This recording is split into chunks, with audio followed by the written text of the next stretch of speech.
Hi, and welcome back to Epic Life. If you're joining us today, we are going to be jumping into what is called Trail Marker 5, Loving God in a Deeper Way. Now, if this is your first time joining us, we are currently working through a session called The Journey of Sacrifice. It's from a great book called The Map, The Way of All Great Men by David Murrow. And we're just taking sections out of that and lessons from that, and we're just really breaking it down so you have access to this in a video format. Now, if you haven't seen any of our sessions, those are also available to you, so you can feel free to return to those and watch those and kind of bring you up to speed on where we are, if you so desire.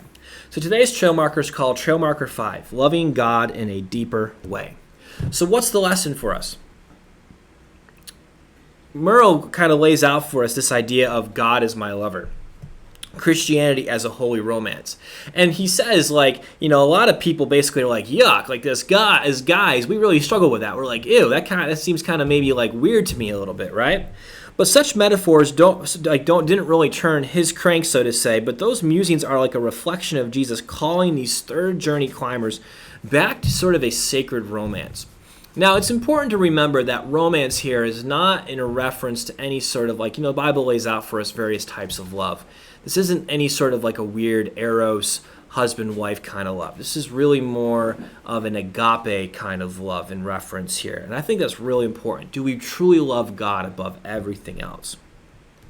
He goes on to say that, have you noticed that old guys who have walked closely with God often become mystics? These men turn up their well-educated nose at easy answers, black and white decision-making, and formulaic Christianity. If I may use an awkward metaphor, he says, many of these age-old saints seem to have fallen in love with Christ.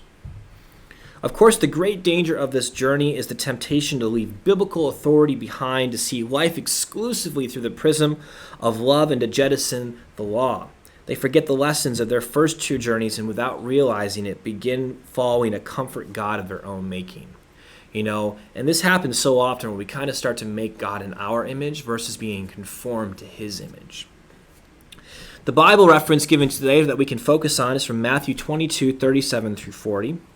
And it's powerful. I guarantee you a lot of you have heard this passage, but it's really worth hearing.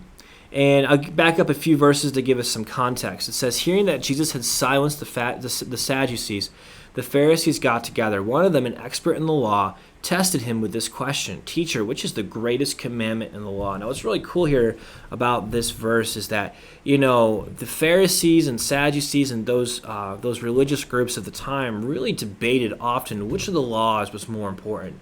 They had all these different opinions, all these different schools of thought, all these different people that I'm sure had, in a manner of speaking, written out their opinion for others to follow. And it was meant to be a trick question to cause Jesus to stumble. But then he answers with something that, as a Christian, it's sort of the core of what we truly believe. And then Jesus replied, love the Lord your God with all your heart and with all your soul and with all your mind. This is the first and greatest commandment. And the second is like it. Love your neighbor as yourself. All the law and the prophets hang on these two commandments. I love that. It's such a powerful thing. And you got to be really careful too, because as Christians, a lot of times we read this, we just kind of glaze over it. And one thing I really want to challenge you with as you read this, when it says all, it actually means all. It doesn't mean kinda. It doesn't mean maybe. It doesn't mean 95%. It actually means all. Okay, and that's tough for people because sometimes when we get into this mode of what I would refer to as country club Christianity, we just kind of read this to say it's awesome sentiment. Oh man, that made me feel so good. It's all about love, man, and not actually do anything about it, which makes it worthless. So we really got to consider that, right?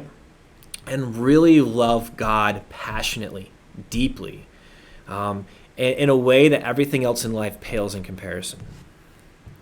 The prayer for Trail Marker 6 would be this: Lord, help me to love you deeply without abandoning the truths you have taught me in the first two journeys. To love God with abandon, but not love him so much in the sense of all of a sudden your feelings start to kind of create truths that actually don't exist. Your love for God should always conform to the truths revealed in Scripture.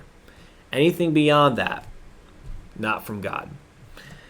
Which takes us to our good practical stuff today. In case we get off the trail, it's this. What barriers are preventing you from loving God in a deeper way? What is a barrier today that's keeping you from loving God in a deeper way? Thank you for joining us. We look forward to seeing you next week as we continue our study of the book, The Map, The Way of All Great Men by David Murrow.